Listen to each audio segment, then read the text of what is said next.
Ever feel like the stock market speaks, well, a kind of secret language? You see these charts, all the ups and downs, and it feels like there's something hidden there, right in plain sight. Yeah, definitely.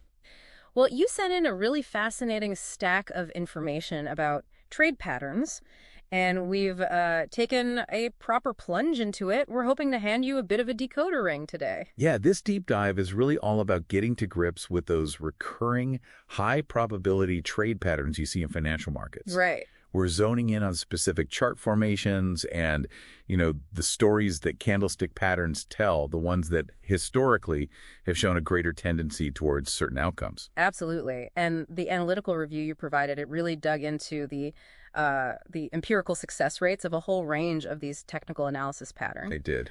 So our mission today is basically to unpack what these patterns actually are, look at how reliable they've reportedly been, and importantly, pinpoint those crucial factors that can either boost their accuracy or lead to false signals, which nobody wants. Exactly. The goal here is to cut through some of the jargon, equip you with some really actionable insights into these patterns. Yeah. We want you to grasp the potential behind technical analysis without feeling sort of overwhelmed by it all. We'll be focusing on the key nuggets, the things seasoned traders often look for, stuff that can help you quickly get a feel for what might be happening on a chart. Okay, so let's get down to brass tacks then. Why even bother looking at these, squiggly lines on a chart? What's the fundamental idea? Why think they can tell us anything? Well, the core of technical analysis, it really rests on a couple of key assumptions. Okay.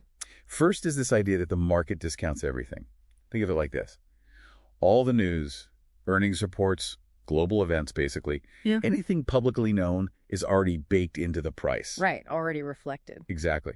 And second is the belief that prices tend to move in predictable patterns, not just randomly bouncing around all over the place. So it's not just total chaos. There's some underlying order people are trying to find. That's the theory. And, a big part of that order comes down to market psychology.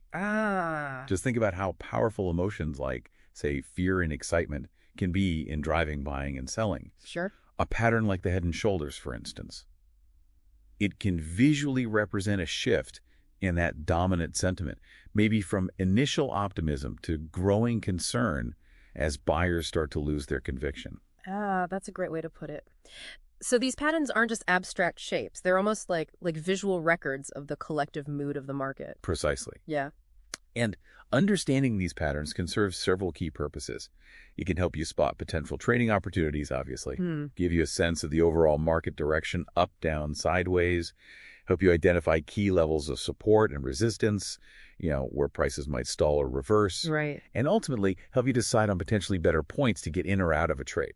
Okay, so it's kind of like having a historical weather map for the market. But, and this is important, the source material really emphasized this.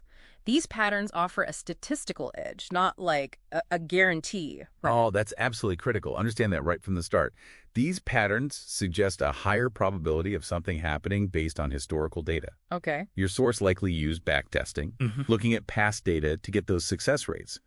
But, and it's a big but, past performance is definitely not a crystal ball. Future results can be totally different because of, changing market dynamics, more algorithms trading, all sorts of things.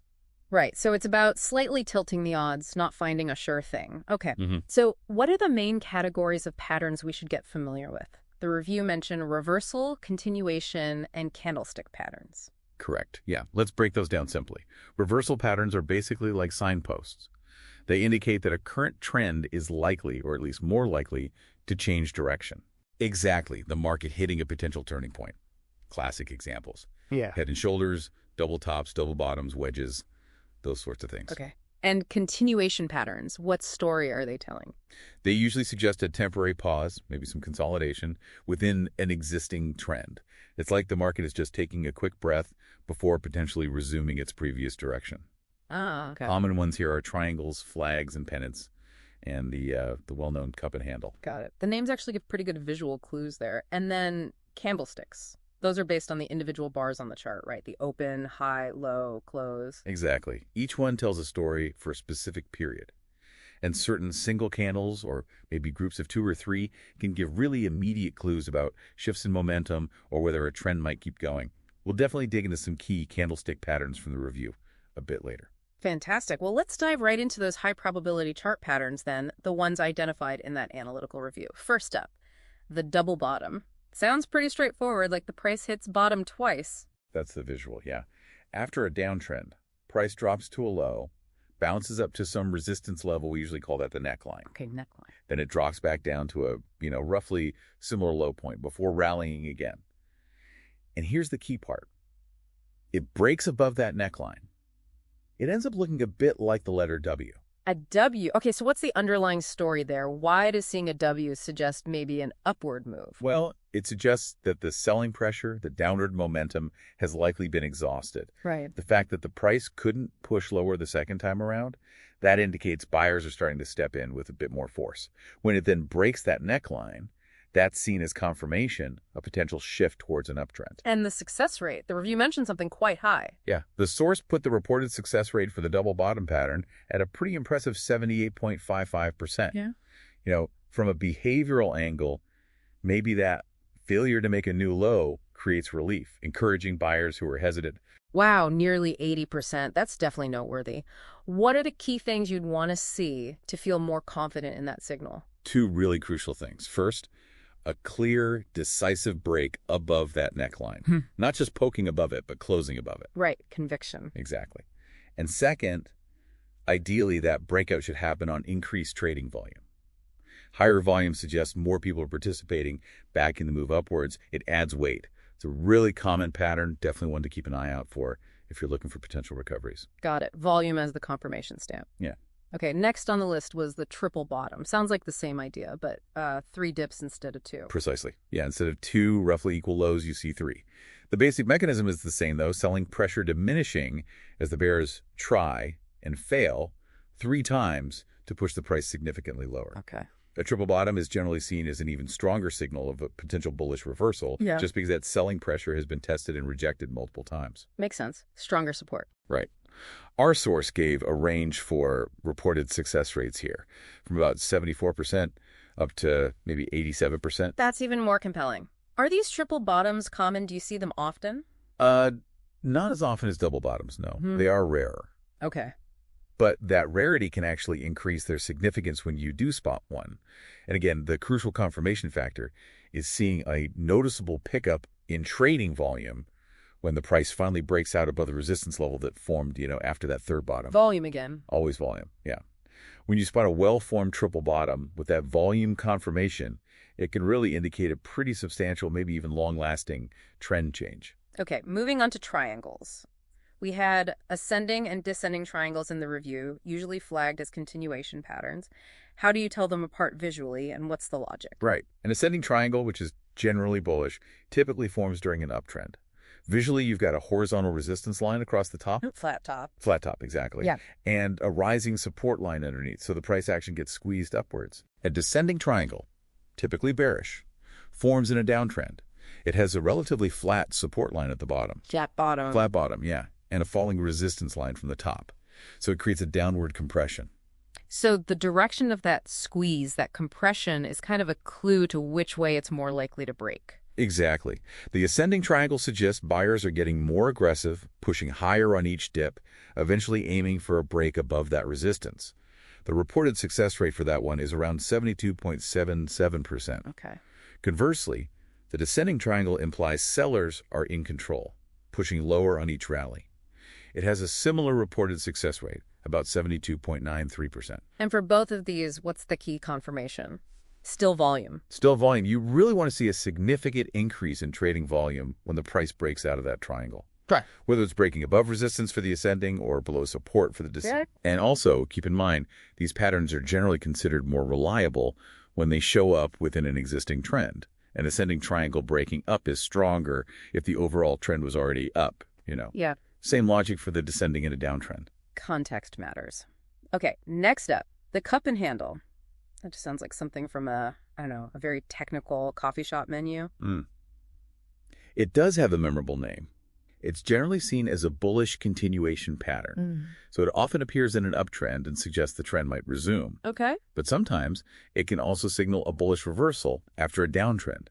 Visually, it looks like, well, a rounded bottom, that's the cup. Right. And that's followed by a shallower, often slightly downward sloping consolidation period. That's the handle. So the price makes this gentle curve down and back up for the cup. Then it sort of drifts sideways or down a bit in the handle, and then hopefully breaks out upwards. That's the typical formation, yeah.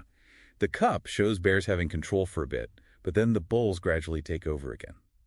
The handle is that shorter phase, maybe profit-taking, maybe just indecision, before the underlying uptrend hopefully kicks back in with force. Okay, and the reliability. Well, the review mentioned a baseline success rate around 49%, but what's really interesting is that this can jump significantly up to around 85% reportedly when you look at longer-term time frames, like daily or weekly charts. Wow, that's a huge difference based on the time frame. It is. That longer-term reliability might be linked to psychological things, like anchoring bias the initial high of the cup sets a reference point, and the breakout feels like returning to fair value. Interesting. So what are the key things to watch for with a cup and handle then? Most important, look for those strong spikes in volume on the breakout above the resistance level formed by the handle, a central confirmation. Volume again. Always. And it's generally seen as more reliable when it forms on those longer time frames, daily, weekly, helps filter out the short-term noise. Yeah. The source also highlighted it often has a favorable risk-reward ratio, maybe around 2.5 to 1. Right. Zoom out for clarity. Now, we absolutely can't talk chart patterns without mentioning the head and shoulders. That's a real classic, isn't it? It certainly is. The head and shoulders is probably one of the most well-known bearish reversal patterns. Bearish, okay. Visually, you see three peaks, a central higher peak that's the head, Got it. and it's flanked by two lower peaks on either side of the shoulders. A trend line connecting the low points between the shoulders forms what we call the neckline. Neckline again. Okay. And the inverse head and shoulders is just the mirror image, the bullish version. Appears after a downtrend, signals a potential move up. So for the regular bearish head and shoulders, the key signal is when the price breaks down below that neckline, suggesting a shift from up to down. Precisely. The reported success rate for the price actually reaching its projected target after breaking the neckline is somewhere in the range of 60% to 80% for the bearish version, Okay. and maybe around 60% to 70% for the bullish inverse pattern. But, the reliability here really depends on the overall market conditions, the time frame, the specific asset, and crucially, if there's strong volume confirmation when that neckline breaks. Volume just keeps coming up. It really seems like the secret sauce that adds weight to these visual shapes. It truly is. Yeah. A breakout on low volume, that could be a major red flag. Suggests a lack of real conviction, increases the risk of it being a false move, a fake out. Right. Okay, making good progress through the chart patterns. Let's talk flags and pennants. The names make them sound like they should be pointing the way the trend is going. That's a very intuitive way to think about them, actually. Yes, they are continuation patterns. They typically show up after a sharp, significant price move like a flagpole. Ah, the flagpole. Right. They represent a brief pause, a consolidation, where the market seems to be just catching its breath before potentially continuing in the direction of that initial sharp move. Okay. Flags look like little rectangles, often sloping slightly against the main trend with parallel trend lines. Pennants look more like small, symmetrical triangles with converging trend lines. So it's like the market sprints, takes a quick breather in this little flag or pennant shape, and then gets ready to sprint again. Exactly. They're generally considered pretty reliable as continuation signals, but the review did highlight that the reported failure rates can vary quite a bit. Oh. Yeah, ranging from maybe 8% up to almost... Makes sense. Almost through the chart patterns. Lastly, we have the double top and triple top. These sound like the bearish cousins of the double and triple bottoms. You've nailed it. Exactly. A double top is a bearish reversal pattern. Usually forms after an uptrend. M shape. M shape, right. Price hits a high, pulls back to support the neckline, again rallies back to a roughly similar high but fails to break higher, and then reverses more decisively downwards. Okay. The reported success rate for the double top, according to the source, is similar to the double bottom, around that 78.55% mark. And the triple top, even stronger warning sign. Generally considered so, yes, same idea, but three roughly equal peaks. It's seen as a stronger signal of weakening bullish momentum because the buyers have tried and failed 3 times to push through that resistance level. Right. The source indicated it's generally a reliable bearish reversal, and just like the triple bottom, you'd want to see decreasing volume on each successive peak. Less enthusiasm each time. Exactly. And then a significant increase in volume on the decisive break below the support level that formed between those peaks. These are really important warning signs that an uptrend might be ending. Okay, wow. That's quite a catalog of chart shapes to keep an eye out for. Now, let's shift focus a bit to candlestick patterns. The review highlighted several considered to have a higher probability of signaling something. Right. Candlestick patterns can offer more immediate, granular insights looking at just one or a few price bars. The engulfing pattern, for instance, is often seen as quite reliable. Engulfing. Yeah, it's a two-candle reversal pattern. The second candle's body completely engulfs the entire body of the first candle. Okay. So a bullish engulfing pattern appearing in a downtrend can suggest buyers are taking over. A bearish engulfing in an uptrend can signal sellers are gaining dominance. So it's a very visual, quick cue of a potential power shift between buyers and sellers. Exactly. Then you have the hammer and the inverted hammer. The hammer is a bullish reversal pattern, usually at the bottom of a downtrend. Looks like a hammer. Kind of. Small body at the top, long lower wick or shadow, at least twice the body length, and little or no upper wick. Okay. It suggests sellers pushed price down, but buyers stepped in strongly and pushed it back up at the end of the period. The inverted hammer looks, well, like an upside-down hammer. Small body at the bottom, long upper wick. Also potentially bullish, especially after a downtrend. The review noted the regular hammer tends to be most accurate right at the bottom of a clear downtrend. Okay. And the pin bar. I hear that one mentioned a lot. The pin bar, yeah. Sometimes called a shooting star or hanging man, depending on context. But the key feature is that long shadow or wick. It makes up at least 2/3 of the candle's total length, with a small body at the opposite end. So big rejection. Exactly. It shows the price strongly rejected a certain level during that period. Bullish pin bars have that long lower shadow, rejecting lower prices. Bearish pin bars have the long upper shadow, rejecting higher prices. Makes sense. And their accuracy is considered significantly higher when they form near well-defined support or resistance levels. It's like the market poked a boundary and got firmly slapped back. Right, testing a key level and failing. What about the morning star? Sounds optimistic. It is. It's a bullish reversal pattern, usually at the end of a downtrend, suggesting a possible shift up. It's a 3-candlestick pattern. 3 candles, okay. Starts with a long bearish candle, followed by a small-bodied star candle. Could be bullish, bearish, or a doji that often gaps down slightly, showing indecision. Then the third candle is a long bullish one that closes well into the body of the first bearish candle, maybe above its midpoint. Signals bullish strength returning. The review said it's generally more accurate when it appears right at the end of a clear downtrend. Okay. And finally, the review mentioned a specific one for Forex traders, the mid-dam pattern. That's new to me. It is a bit more specialized. Yeah, it gained attention in the Forex world. Traditional single candles like the doji haven't always shown great predictive power in Forex because it's so continuous, less gappy. But the mid-dam, minimal difference in shadow for directional analytical movement pattern, has shown some promising results. Studies cited suggested a significantly better win-to-loss ratio, maybe 6 wins for every 2 losses. Wow.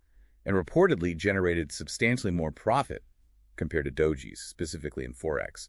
Could be like 138 times more profit, according to some data points. That's a really compelling statistic, especially if you're focused on currencies. Shows how analysis keeps evolving and certain patterns work better in specific markets. Absolutely. Yeah. Underscores that there's no one-size-fits-all approach. Understanding those market-specific nuances can be really valuable. Okay, so we've covered a whole range of chart and candlestick patterns, but as we touched on, their success isn't guaranteed. What are the big picture factors that really influence how reliable these signals actually are? You're absolutely right. Context is everything. The first major factor, prevailing market conditions. Trending or ranging? Exactly. Is the market in a strong trend, up or down? Or is it just chopping sideways in a range? As we mentioned, continuation patterns, triangles, flags tend to work much better in established trends. Right. Think about indicators like Man City crossovers. Sources show they might have 70-80% success in trending markets, but that can plummet to maybe 40-50% in ranging markets. You just get way more false signals when prices are bouncing around sideways without clear direction. So a bullish flag in a strong uptrend is much more trustworthy than the same flag in a choppy market. Precisely. And another aspect of conditions is volatility. High or low? Right. Really high volatility can cause patterns to fail, just whipsaws everywhere. But very low volatility might mean there's no real conviction behind a pattern, making a breakout less reliable too. Okay. And the second critical factor that keeps popping up? Volume confirmation. We really can't stress this enough. Yeah, seems key. High volume accompanying a breakout or a reversal strongly suggests broad participation, increases the odds the move will stick. A breakout on weak volume, often a fake out, a trap. Price just snaps back. Right. Think back to the cup and handle those volume spikes on the handle breakout are essential. Head and shoulders. Need strong volume on the neckline break.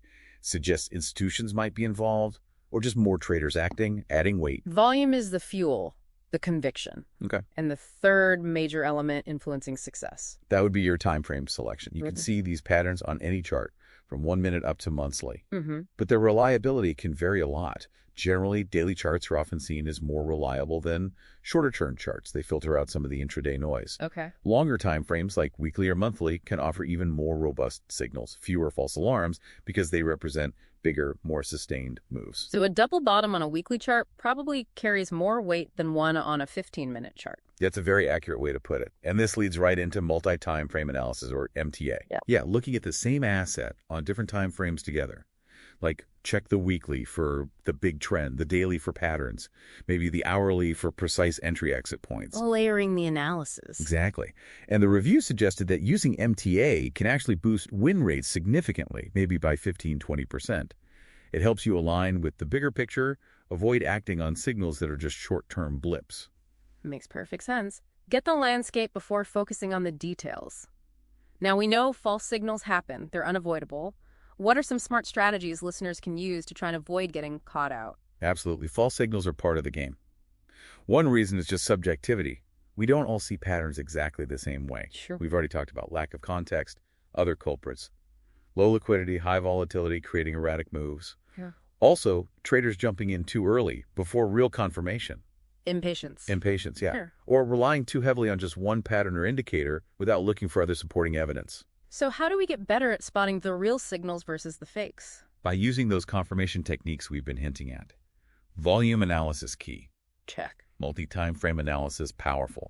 And then there's a whole toolkit of other technical indicators that can add layers of confirmation, help filter noise. Like what kind of indicators are helpful here? Well, momentum indicators like RSI or MACD can help confirm the strength behind a move suggested by a pattern. Okay. Moving averages help you see the underlying trend, trade with it.